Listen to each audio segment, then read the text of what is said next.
The silent drift, Captain Vexron stood, motionless at the observation deck of the trading vessel distant horizon, staring into the endless black void that surrounded his convoy. The silence was deafening. For 3 days now his fleet of 7 merchant ships had been drifting, without power, without hope, and without any realistic chance of survival.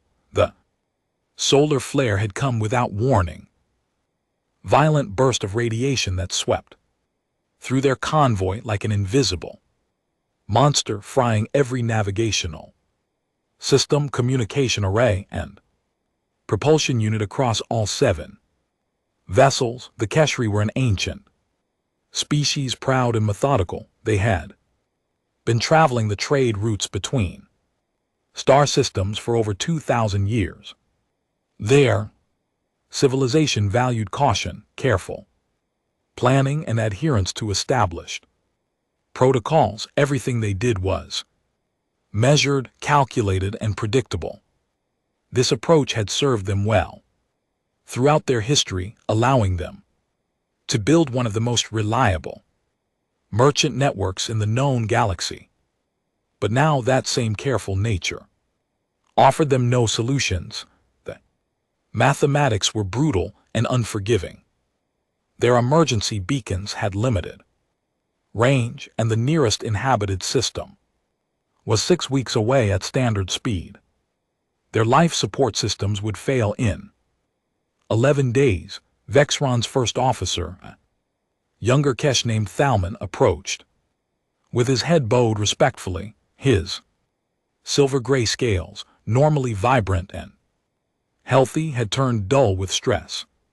The crew of 200 souls spread across the 7 ships looked to Vexron for leadership, for hope, for miracles, but he had none to offer. He was a merchant captain, not a worker of magic. His long tail swished nervously behind him, betraying the calm expression he tried to maintain for the crew's sake. The other ships in the convoy floated nearby, dark and lifeless against the backdrop of distant stars. Each vessel carried families, traders, and their precious cargo. The Keshri were not warriors or explorers. They were peaceful merchants who preferred the safety of established routes and the comfort of predictable schedules. This disaster was beyond anything in their experience. Their protocols had no answers for a situation this dire.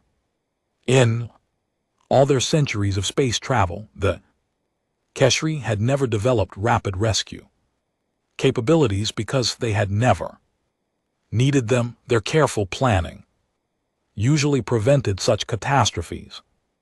Thalman cleared his throat softly. Captain, the crew requests permission to begin recording farewell messages to their families. Vexron felt his heart sink. He had known this moment would come, but hearing the words made it real. The Keshri believed in facing death with dignity and grace. They would spend their final days in meditation, sharing memories and preparing their spirits for the journey beyond. It was their way, the tradition of countless generations. He nodded slowly, unable to find words that would make this easier. But then something impossible happened.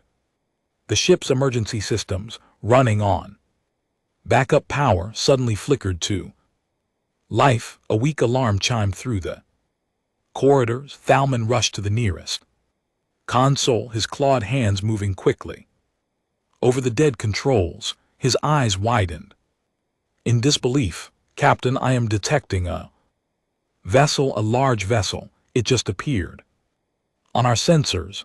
Vexron moved quickly to his side, his scientific mind rejecting what he was seeing. That is impossible.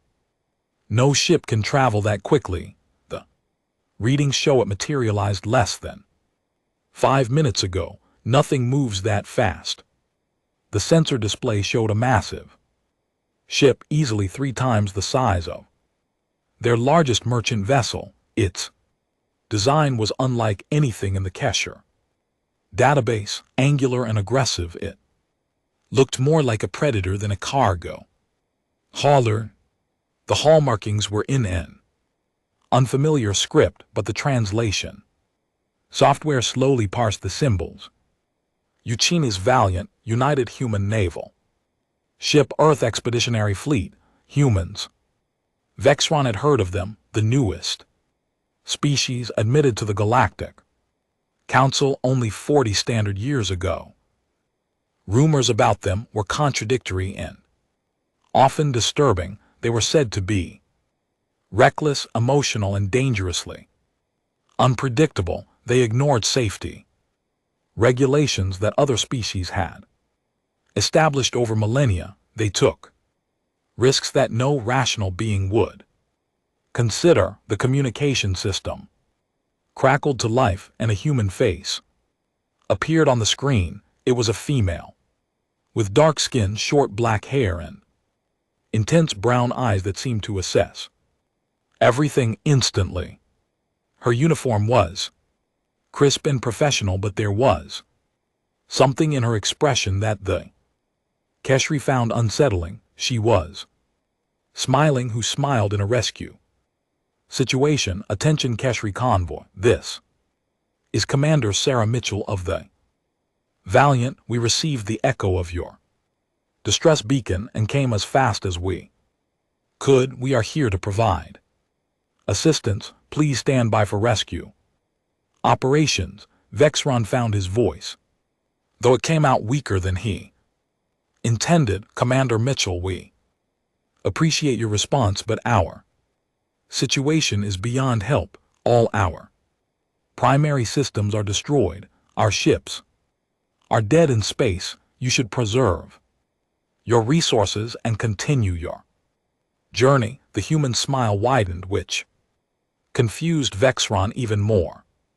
Captain, with all due respect, you just said exactly the wrong thing to human crew. When you tell us something is beyond help, we hear that as a challenge. My people have a saying: impossible just means nobody has done it yet. We are launching rescue craft now. The communication ended before Vexron could protest further. Through the observation window, he watched as the human warship came alive with activity. Dozens of small craft launched from its hangar bays, moving with a speed and agility that seemed to ignore the laws of physics. They did not follow the careful, measured approaches that KHRI rescue procedures demanded. Instead, they darted through space like living creatures, their movements almost playful. Thinman studied his instruments with growing amazement. Captain, those craft are being piloted manually. There is no computer guidance. The pilots are controlling them directly at those speeds that violates every safety protocol in the Galactic Registry. Within minutes, human rescue teams were attaching to the hulls of all 7 Kesher ships. Vexron watched as armored figures moved across his ship's exterior with impossible confidence, carrying equipment and tools that looked improvised rather than standardized. His instinct screamed that this was wrong, that these humans were courting disaster with their reckless behavior. But another part of him, the part that wanted desperately to survive, allowed himself to hope that maybe, just maybe, these strange creatures could actually do the impossible.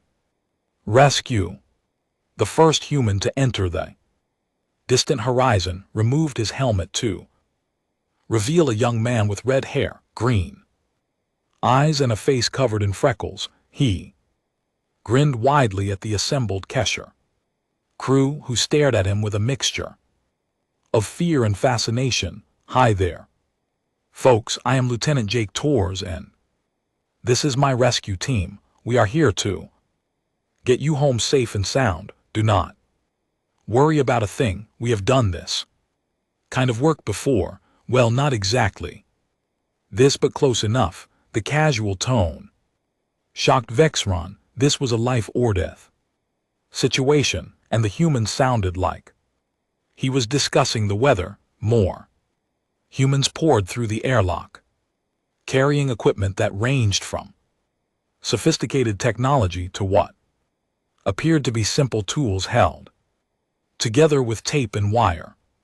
They moved with purpose and energy, talking constantly to each other in a rapid-fire communication style that the Kesher found exhausting to follow. One human was actually singing while setting up a power relay. Another was making jokes about the ship's design. They seemed completely unconcerned about the deadly vacuum of space just beyond the hull, or the fact that one mistake could kill everyone aboard. Lieutenant Torres approached Vexron directly, extending his hand in the human gesture of greeting. Captain, we are going to get your power systems back online first, then work on propulsion. My team has already analyzed your ship's design. Honestly, you folks build things solid. These ships took a massive hit, and the hulls barely have any damage. That is impressive engineering right there. Vexron accepted the hand gesture awkwardly, his clawed hand engulfing the human smaller one. Lieutenant, I must express my concern. Our systems are completely incompatible with human technology. The power requirements alone make any connection impossible. The risk of catastrophic failure is extremely high. Jake smiled again, that strain human expression that seemed to accompany everything they did. Captain, you are absolutely right. By standard protocols, what we are about to do should not work, but here is the thing about humans. We have this weird habit of making impossible things work anyway. My engineer Chin Zai is already building an adapter. It might look scary, but I promise it will function perfectly, or at least well enough to get you home. Probably. The word probably did not fill Vexron with confidence, but what choice did he have? Throughout all 7 ships, the human rescue teams worked with incredible speed and creativity.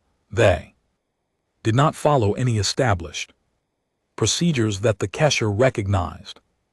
Instead, they assessed each problem individually and invented solutions on the spot when they encountered a power coupling that did not match human standards. They built a custom adapter from spare parts when they found damaged circuits that required specialized tools. They modified existing tools to fit. They treated every obstacle as a puzzle to be solved, rather than an insurmountable barrier. Vexron followed Lieutenant Torres through his own ship, watching in amazement as human engineers performed what could only be described as technical magic. A human woman named Chin was connecting a human power cell to Keshri systems using components that looked like they came from completely different types of equipment. This should cause an overload, Vexron said, his scientific training rebelling against what he was witnessing. Chin looked up with grease on her face and that same unsettling human smile. Yeah, I probably should. That is why I added this regulator here and this dampener there. I am basically tricking your systems into thinking they are receiving Kesh power. The electrons do not know the difference as long as the voltage is right. But you built this in minutes. Vexron protested. This would take our engineers days of calculations and testing. Jin shrugged. Well, I did not have days. You folks needed power now, so I made it work now. Sometimes you just have to trust your instincts and go for it. Testing is great, but sometimes You learn more by doing. She flipped a switch and lights began coming on. Throughout the corridor, C works perfectly. Vexron watched as his ship came back to life section by section. The humans moved through every deck, bringing dead systems back online with their improvised solutions and fearless approach to problems. Over the next 8 hours, all 7 Kesher ships were restored to operational status. Humans had accomplished in hours what should have taken weeks. They had used methods that violated every safety protocol in the Galactic Handbook. They had taken risks that should have resulted in disaster, and yet somehow everything worked. The Keshri crew gathered in the main cargo bay as the human rescue teams prepared to return to their warship. Lieutenant Torres addressed them with that characteristic human enthusiasm. All right, folks, you are good to go. We have given you enough power to reach the nearest station, which is about 2 weeks away at your current speed. Our engineers left detailed instructions for your people on how to maintain the temporary systems. You should be perfectly fine, Commander. Mitchell appeared via holographic communication, her professional demeanor softening into something warmer. Captain Vexron, on behalf of humanity, we are glad we could help. Safe travels to you and your convoy. Vexron stepped forward, his understanding of humans forever changed. Commander Lieutenant, all of you, I must confess that we Keshri judged your species harshly before. Today, we heard rumors of recklessness and disregard for protocol. We did not understand that what we saw as recklessness was actually courage. What we saw as disregard for protocol was actually creativity. You saved 200 lives today by refusing to accept the impossible. We are forever in your debt. Sarah Mitchell smiled warmly. Captain, there is no debt between friends. Humanity learned a long time ago that the universe is full of impossible problems. We could either let those problems defeat us, or we could redefine what possible means. We chose to redefine that determination, that refusal to give up. It is part of who we are. We see a problem in our first thought is not can this be solved, but how can we solve this? It is what makes us human. The rescue teams departed and the Keshri convoy began its journey to safety under emergency power. Vexron stood at his observation deck once more. But this time the view was different. The stars no longer seemed like distant, cold points of light.